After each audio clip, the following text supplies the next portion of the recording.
তুই রাস্তার মধ্যে কি করছিস রে? কিরিং কিরিং মারছিস না, বাস না? তুই আবার কি ভাবছিস রে? আমি মাতাল। আমি মাতাল কেন ভাববো? তুই কেন ভাববি না? আমার হাতে মত আছে মানে আমি মাতাল। ভাই তুই মাতাল। তোর 14 গোষ্ঠী মাতাল। আমাকে দেখে মাতাল মনে হয়? আমি কোন বংশের ছেলে তুই জানিস? তুই কোন বংশের রে ভাই? নেমটা বংশের। কালি বলে কি রে? এ ভাই তুই কিছু বললি? না ভাই আমি কিছু বলিনি, আমি কিছু বলিনি। কেন তুই কিছু বললি না?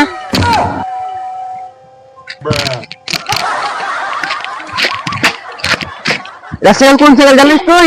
এটা হলো মেন গাথার। আমাকে দেখে কোন বংশের ছেলে মনে হচ্ছে? কালি বলে কি রে ভাই? তুই বেশি গালি দিচ্ছিস, মেরে গাল ভেঙে দিব। আমি মাল খেয়েছি, আমি মাথা খেয়েছি, আমি কোন বংশের ছেলে আমি একটু বল না। শালা পচা মাতাল। ভাই তুই মনে হয় গাল দিলি আমাকে। আমি মাল খেয়েছি আমি বুঝতে পারবো না, তোমার গাল দিলি তো? আমি অত মানে গাল দিচ্ছি কুকুরের বাচ্চা।